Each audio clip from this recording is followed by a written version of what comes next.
So we go to the story of Nabi Yusuf alayhi, because this is our story, right? And Nabi Yusuf, inshallah, is one of the epitome of his stories in the extent that the Quran has a full chapter list about him. And the story is really unique because it is the only story of a prophet that comes with a chronological chronology. Right? So you don't have to go here and there, one chapter. You just read from verse 1 to verse, whatever that verse is, you get a story. What did he face? He faced constant jealousy out of his brothers. Not colleagues, brothers, the one that you depend on, the own blood, the own family, the one you have to live with beside, sleep with, then you face him, so that intimate. And then he was dumped in an abandoned well. But due to the mercy of Allah, in this quickly abandoned place, there came a caravan, that Allah guided them to actually go here because the well was dry, there was nothing there. People always pass by without stopping. But they stopped. You know what happened to him? They pick him up and they sold him a slave. And if we are too narrow on the mindset of what goes on in our lives, we will see that, well, that is not saving him, that's putting him to somewhere worse, right? But subhanAllah, without being a slave, he would never become a minister. Because when he was a slave, and then you get the fitna of Zulaika, right? And then he was in prison. And then while he was in prison, you watch Ayah Cinta, right? Di Quran sama. Then in the prison he met, and then they got to know about his abilities, and then he said, when with his inmate, when you're released, please tell the king about me. And the inmate forgot. Later, when the king had a dream, and then he remembered, and then said, "God, Yusuf," and then he told the secrets of the dream, and then he wrote himself, he became an extremely powerful and influential minister in cabinet of the place, right? Now, despite all this, anyone of you have been killed by your brothers and sisters? Abandoned in a well, taken as well as slaves, being tempted? Yes? I want to hear the yes. Better not. And then put into prison and lost everything. One I don't ask. Just look at the kinds of challenges that his prophets go through. None of them is at the level of challenges that you and I face. Because the test of the prophets are more than the test that Allah gives us. But what did Nabi Yusuf say? For Allah has granted me favors. He set me free from prison and brought you to me from the desert, after having ended the enmity with Satan's sword between my brothers and I. My Lord is certainly kind to whoever he wants. It is he who is all forgiving all. He did not blame God. He did not say, "Why you do this to me?" In fact, he says, "MashaAllah, Allah has blessed me, He has favored me, He has always lifted me out from my condition, and He has brought me back to my family." And in fact, with those tests, I now am in a better position than I used to be before. Right? And even Yaqub, from being blind, can see again. And then different kinds of sabr. And we're going to finish this too. Sabr in fulfilling the commands of God, and sabr in avoiding the prohibitions of God. And this is why Allah subhanahu wa ta'ala talked about ista'inu bi sabri first before was salah. Because without patience, you're not able to perform your duty, and your duty of complying with the commands, and your duty of avoiding their prohibitions. Okay? Because all we know about sabr usually is simply accepting the decree of God. That's not just it. Because accepting is just like, God, you give me a deal, what can I do? I just accept. Right? But the movement of trying to comply with these commands takes patience as well. Okay? Next. Just going to go through short summary of this. We're all familiar with the story of Malik.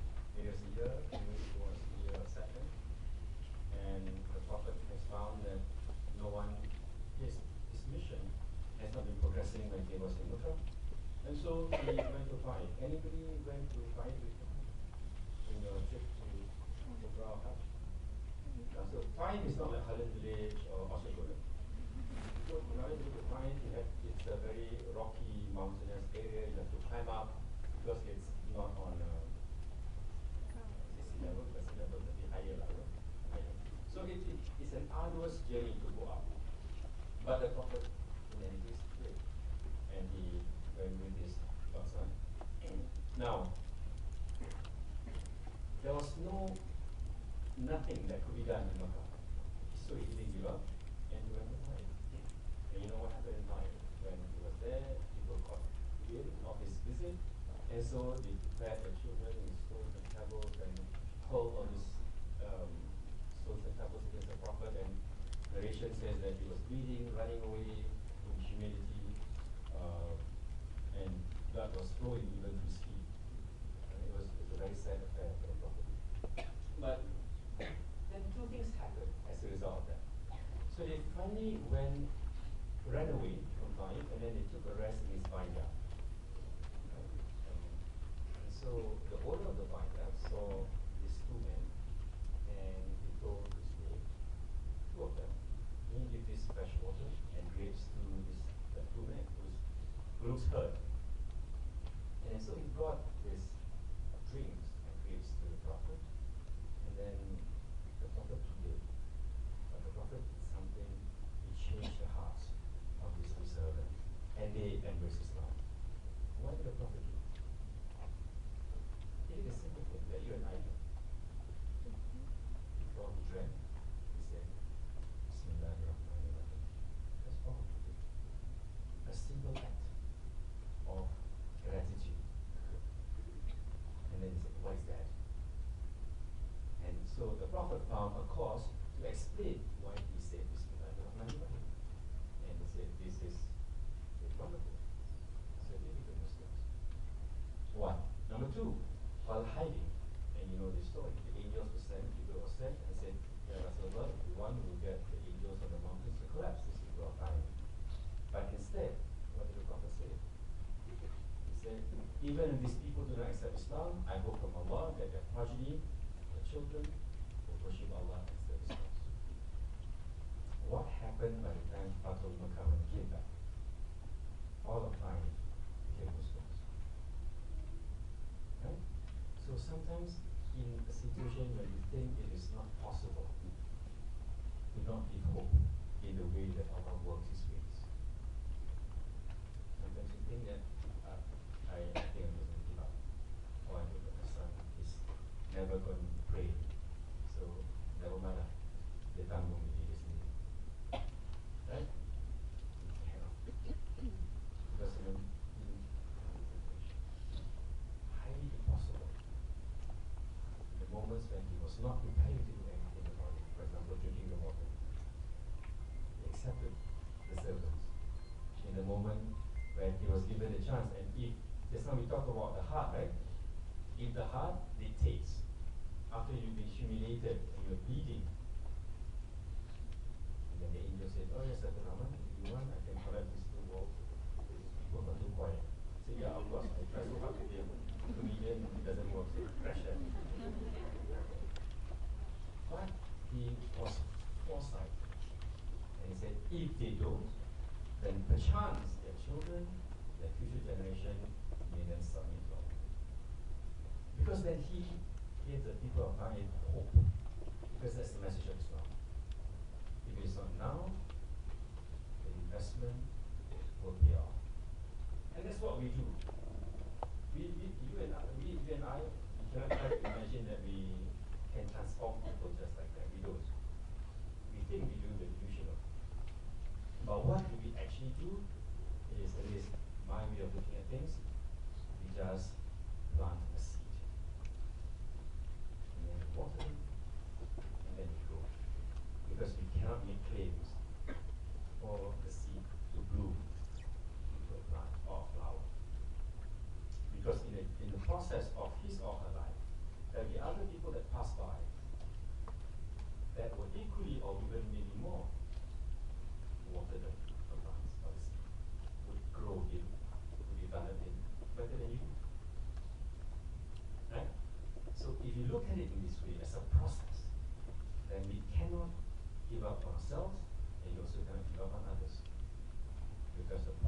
life was a long process, and there's many things that happens in between that Allah determines that will shape and transform his journey.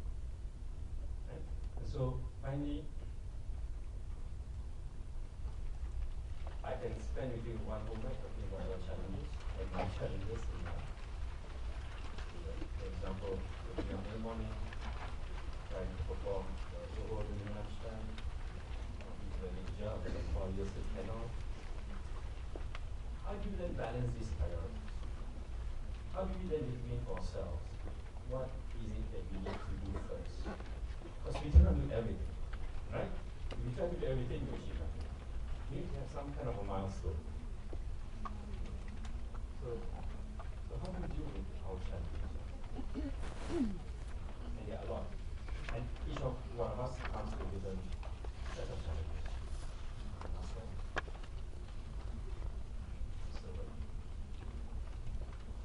One. We began by talking about prophet. Which prophet? Ayub. Now, what are the three things that Allah described about him? Patience, excellent servant, and who repents regularly. So without going through all philosophical arguments and discussions about what we should do, take it from the Quran and take it from the examples of the prophets, because that's what they're meant to do. And then after talking about Prophet Ayub, we talk about Prophet Yunus. After being succumbed to 12 levels of darkness, he was still saved. But we learn to not give up. And that's why the story of Prophet Yunus is different from the rest, because Allah wants to exemplify clearly that it's not a theory, it's a practical thing that we should aspire to. Do not give up. Because even if you give up, it is been determined by Allah that people who believe, they will believe. Right? So to not give up. Number 3, number 4, number 5, do not run away from responsibilities. So what happened to Nabi Yunus after that? He returned back to his people. And what did he find? The blessings of Allah, they were waiting for him to guide them to Allah. Right? And he was also highly repentant, because La ilaha illa anta subhanaka inni kuntu minaz zalimin. Right? Then after Nabi Yunus, we talk about Nabi Ibrahim. When all else seems to fail, and it's like it seems like you're facing the corner, and there's nowhere else to go. And it's the practice of Nabi Ibrahim. But at the end of the day, he's a man. He's a prophet, that's why he's a man. So after he saved the Israelites away from Pharaoh, not knowing where to go, and suddenly faced with the Red Sea. And he's like, oh my God. Now we are between the devil, the Pharaoh's army, and the Hebrews. And people were frustrated. Those are the things where they are for us to do sacrifice. And so at that last moment, and it's always at that last moment, if you persevere, you hang on. The help of Allah comes, and then Allah says, strike the staff with my name. Okay, so you can try. This will teach. Walk with it back. Okay. But even as prophets, they were faced with the uncertainty of what is this salvation that Allah might give.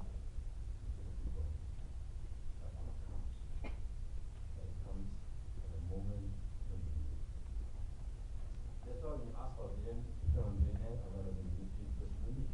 And it's good. Because if I'm a millionaire, so you call me servant.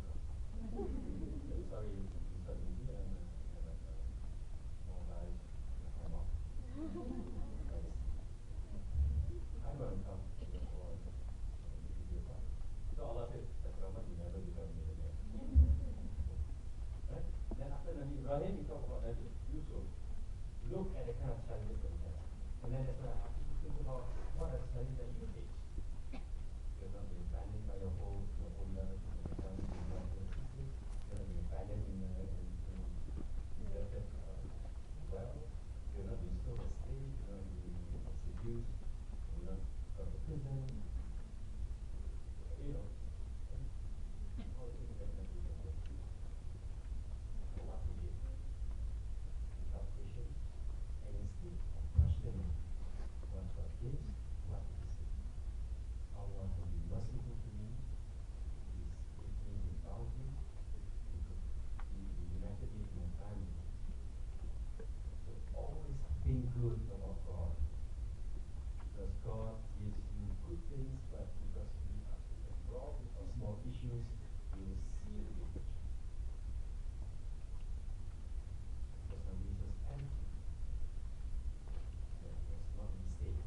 was given a place and a position better than he would have been if his brothers did not put him in the well. Because when we talk, we say, oh, if I can find the brothers, right? But actually, in reality, the brothers didn't do that. He was talking about ourselves. Because in God's absolute knowledge, He places His plans to occur in order that the end result is reached. So you cannot say, for example, because even before he was created, Allah says, I am going to create Bil Ardi Khalifa. He was destined before even he existed that I am going to create a viceroy on earth. So the events of eating the apple, right? Apple, right? Funny the Quran about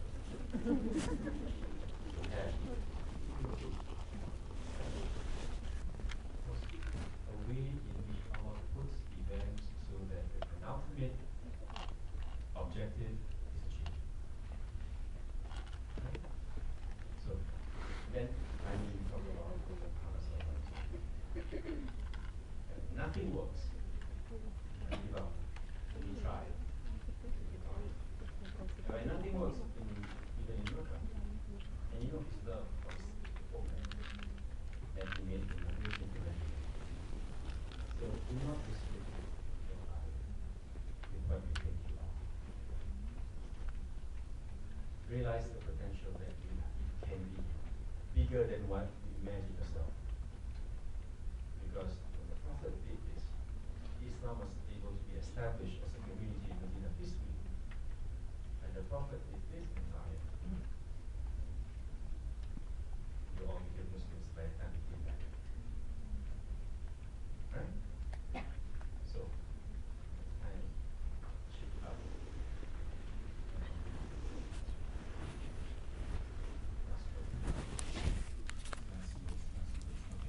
Last words. If you forget anything, remember two things. What would be two things that you remember? Huh? I give you good. I give you Arabic.